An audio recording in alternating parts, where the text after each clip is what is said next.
俄罗斯准备炸毁乌克兰所有的 F-16。8月18号，美国同意荷兰、丹麦援助乌克兰 F-16后，泽连斯基在20号前往荷兰，与其首相马克吕特便敲定了42架 F-16的移交协议。当天下午呢，又前往了丹麦，与丹麦首相梅特弗雷泽里克森会面。之后，丹麦承诺尽快向乌克兰移交19架 F-16。值得一提的是，本次荷兰、丹麦提供的 F-16将直接从两国现役机队转交，不需要乌克兰进行额外的维修和翻新。这意味着，只要乌军飞行员完成相关培训， F-16便可以迅速形成战力。对此，俄方考虑调整防空导弹部队部署，针对乌克兰对应的机场设施进行破坏，并将现有的防空雷达导弹数量至少增加1倍。那么这样的部署未来能不能摧毁乌军所有的 F-16呢？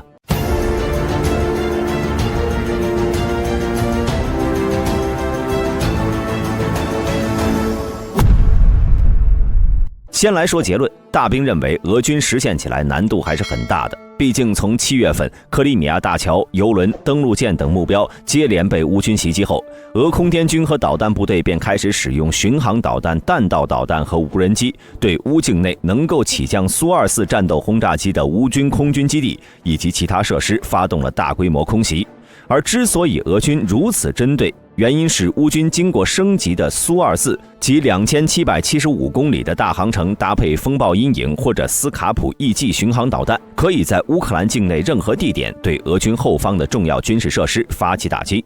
而俄军这些军事设施呢，由于缺乏低空雷达等装备，很难对其进行拦截，因此俄军只能尝试打击乌军可能部署且能支持苏24起降的空军基地，摧毁这些战机，使其无法起降，从而减少俄军后方设施被袭的概率。但最终的效果嘛，并不是很好。例如最近的一次，8月5号夜晚到6号的凌晨，俄军使用海基和空基远程高精度武器，对乌军位于赫梅尔尼茨基州和罗夫诺州的空军基地进行了打击。当晚，俄军共发射了20枚口径巡航导弹、20枚 X101、X555 巡航导弹、3枚 KH-47 匕首弹道导弹，以及27架 Shell 的136、131无人机。最终呢，这70个目标，乌军共拦截了57个，拦截率高达 81.4%。之后呢，俄军似乎并不死心，接连实施了几次类似的空袭，甚至又用上了匕首，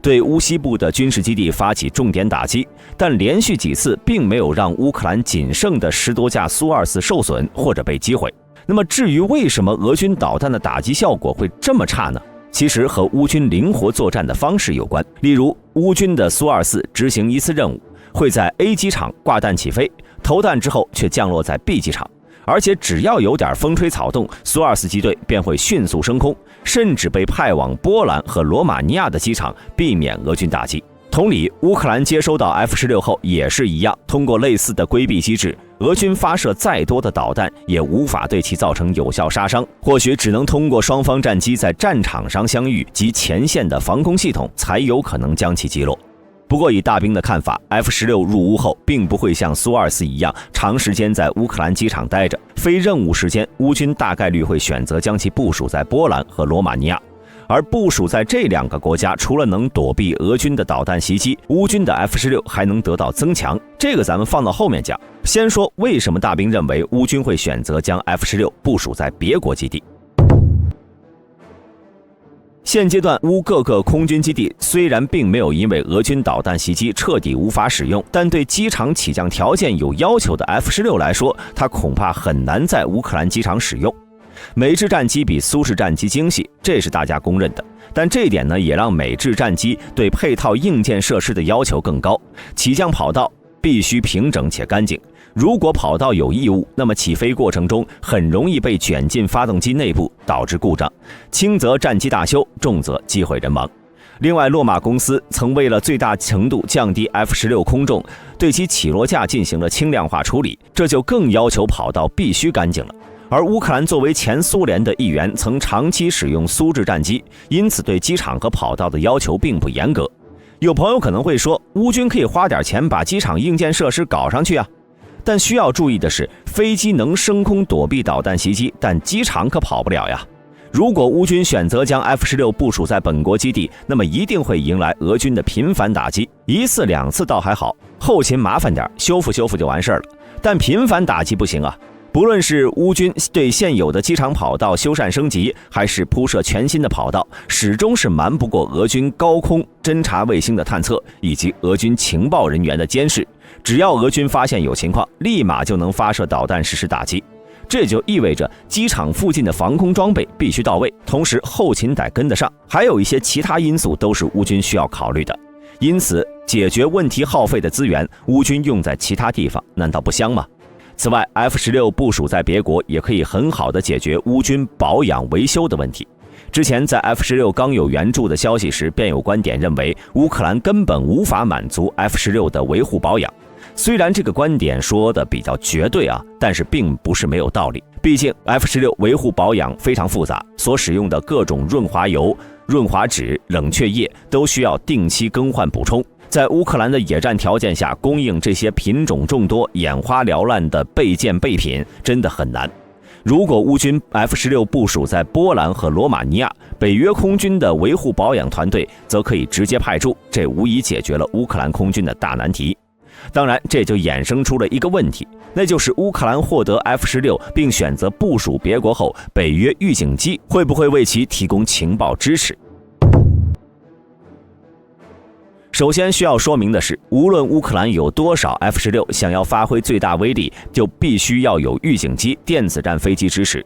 目前，丹麦和荷兰同意援助的 F-16都属于上世纪80年代开始交付的 F-16AB Block 15早期型。虽然1990年两国战机都经过中期改造，升级了火控雷达，使其探测范围可以达到370公里，但战机在实战时也就300多公里，并且战机雷达也并不是常开状态，绝大多数执行任务时，其机载雷达都处于关机待机状态。因此，如果在没有预警机的情况下 ，F-16机队就需要独自对抗俄军的苏35、A-50预警机和 S-400防空导弹。在战场上呢，没有预警机的战机编队相当吃亏啊，在500公里的距离上暴露是妥妥的。这时，俄军预警机可以指挥自家的战斗机在空中占据有利位置，等乌军 F-16送上门。1982年，以色列就是用这一手在贝卡谷打的叙利亚空军84-0。当时叙军战机还在往前飞，以色列的战机突然冒出来，根本来不及反应，便迅速被击落。所以综合来看，北约是有可能给乌克兰提供预警机的，但毕竟不是乌克兰自己的装备，因此明目张胆地进入到乌克兰领空肯定不现实。那么北约预警机该如何帮助乌克兰的 F-16呢？了解战场情况的朋友应该了解，俄乌战争爆发后，俄罗斯已经吃了不少北约预警机的亏了。目前俄军使用的 A-50预警机不仅预警机数量有限，而且大多还机况不佳。正是由于 A-50数量有限以及机况不佳，所以在俄乌战争过程中 A-50很少能配合起俄军进行军事行动。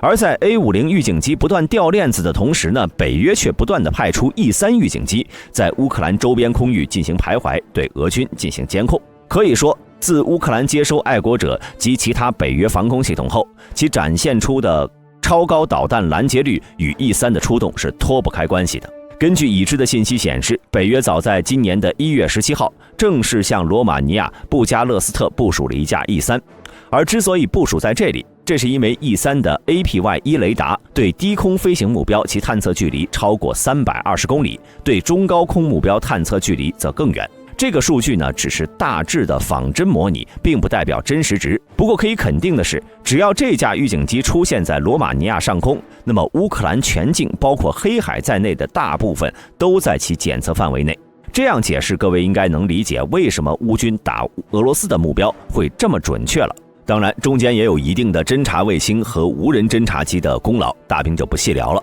总之，北约预警机为未来乌军接收 F-16提供情报支持，理论上来讲呢，其实并不需要进入到乌克兰境内。那么有预警机加持的 F-16进场后，对乌军有多大帮助呢？此前呢，乌克兰空军老式的米格29和苏27战机由于航电老旧，只能发射 R-27等半主动雷达制导空对空导弹，根本无法对抗俄空滇军的战机。而 F-16可以发射主动雷达制导的 AIM-120中程空导弹，具备可观的超视距作战能力，还可以通过数据链直接获得北约预警级空情警报，具备了正面对抗俄空天军航空团级别空袭的能力。因此可以肯定的是，当 F-16数量达到数十架以后，俄空天军将很难突袭乌克兰空军基地了。这么说可能不太好理解，目前俄军现有的能和 F-16对抗的机型似乎就只有苏30系列和苏 35S 了。按照正常空战常识，作为重型战机的苏30、苏 35S 在机载空间、飞行续航、弹药载荷等方面理应对比轻型机的 F-16更有优势。但实际情况是，身为轻型机的 F-16可以压制这两款重型机。为什么大兵会这么说？咱们举2个实战的例子。在2019年，印度空军空袭巴基斯坦境内的巴拉科特后，与巴基斯坦空军展开了激烈对抗。当时的巴空军出动了 F-16联合空中编队开展报复行动，而为了对抗巴基斯坦出动的联合空中编队，印度出动了苏30 MKI、幻影2000、米格21等机型前往迎战。然而令印度空军吃惊的是，虽然苏30 MKI 具有更大的机头空间来装备体型更大的雷达模块，但是由于俄式航电技术水平过差，苏30 MKI 的电子战能力与感知能力均被 F-16压制了。在这样的情况下，巴基斯坦空军的 F-16在数十公里外发射了最大射程为105公里的 AIM-120C5 中距弹。在超视距空战环境下，这款导弹可以死死咬住敌机的热源反应信号，并在靠近后爆炸，从而形成足以切割机体的环状金属流。在巴基斯坦空军先进战机与空战弹药的打击下，印军损失惨重。战后，巴方空军宣称击落了一架印军苏30 MKI 和一架米格21。虽然印军否认苏30 MKI 遭到击落，但也承认它在空战中全程被 F-16压制。因此，印军开始计划引进以色列德比空导弹来改善苏30 MKI 的空战性能。无独有偶，2020年秋季，由于领土边界争端，位于南高加索的阿塞拜疆和亚美尼亚再度爆发了纳卡之战。上一次纳卡之战中虽然两国损失差不多，但是那场战争的胜利者是亚美尼亚，再加上2019年亚美尼亚从俄罗斯进口了苏30 SM 以及配套的空战弹药，因此当时外界认为亚美尼亚再度取得纳卡战争的优势。然而令人大跌眼镜的是，亚美尼亚斥巨资购买的苏30 SM 并未在实战中发挥与身价相匹配的价值。当时阿塞拜疆空军虽然装备的性能远逊于苏30 SM 的米格29，但是支持阿塞拜疆的土耳其却派遣了一支 F-16特遣队部署在阿塞拜疆空军基地。而在评估双方战力后，亚美尼亚空军只能忍气吞声，并未出动苏30 SM 投入作战。而在失去空中支援后亚美尼亚地面部队遭受了严重损失，包括100余辆坦克、400余辆卡车以及47门火炮。最终，亚美尼亚输掉了本次纳卡之战。当然了，以上案例只是俄制战机与美制战机差距的冰山一角。1996年，俄海军的库兹涅佐夫号航母还能动弹的时候，曾前往红海进行远海训练。对此，以色列空军出动了 F-16D 与俄海军的苏 27K 展开格斗对峙。过程中以军的 F-16D 总能凭借着 F-16出色的机动性，占据有利攻击阵位，死死咬住苏 27K 的后方。无论苏 27K 如何拼命的机动规避，都无法挣脱。事后，以色列空军表示，我们一直把苏霍伊战机锁在瞄准镜里，只要按下按钮就能发射弹药将其击落。但我们非常专业，始终保持冷静，向世界展示我们的素质。另外，还有2020年4月，俄军的苏35先后2次在地中海拦截了北约的侦察机，并使用非常危险的近距离高空机动干扰北约侦察机的飞行，甚至使用发动机灼热的尾流喷射北约侦察机。对此，北约空军在1周后集结了包括比利时空军 F-16在内的大批北约战机，进入俄军演习场，与波罗的海上空正在进行演习的俄军战机纠缠在一起。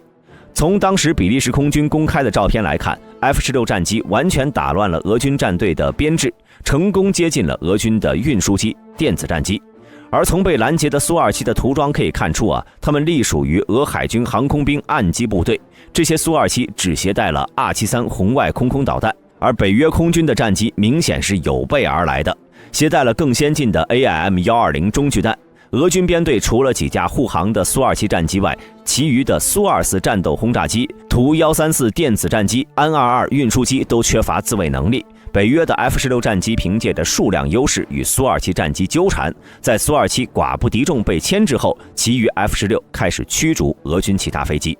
其实从以上种种战例呢，也不难看出，实战情况下，俄制战机处于被美制战机压制的状态。造成这一现象的原因呢，主要有2个。首先是俄制战机落后的航电系统，苏30乃至更先进的苏35依然装备着落后一代的无源相控阵雷达，航电性能与装备有源相控阵雷达的新型 F-16相差甚远。其次呢，则是发动机性能，苏30的发动机还是苏-27装备的 AL-31F， 推力几乎不变。但在增添大量对地攻击模块后，苏30的空重比苏-27多了不少，从 17.45 吨增加到了 18.4 吨，这导致了苏30的推重比明显下降，空战机动性自然会被 F-16压制。作为对比，虽然本次乌克兰从荷兰、丹麦获取的 F-16是早期型号，但装备的 F-100发动机加力推力也有 10.7 吨，配合先进的能量机动理论，这让 F-16的空战压制力还是可以超过俄制战机的。总而言之，在一系列实战证据和数据分析面前，俄制战机与美制战机的差距已经暴露无遗了。因此，几十架 F-16入场后，或许不能彻底扭转战局，但对乌军的帮助还是很大的。那么各位朋友认为 F-16入乌后会不会再次压制俄军战机呢？欢迎在评论区留言。我是大兵，我们下期视频再见。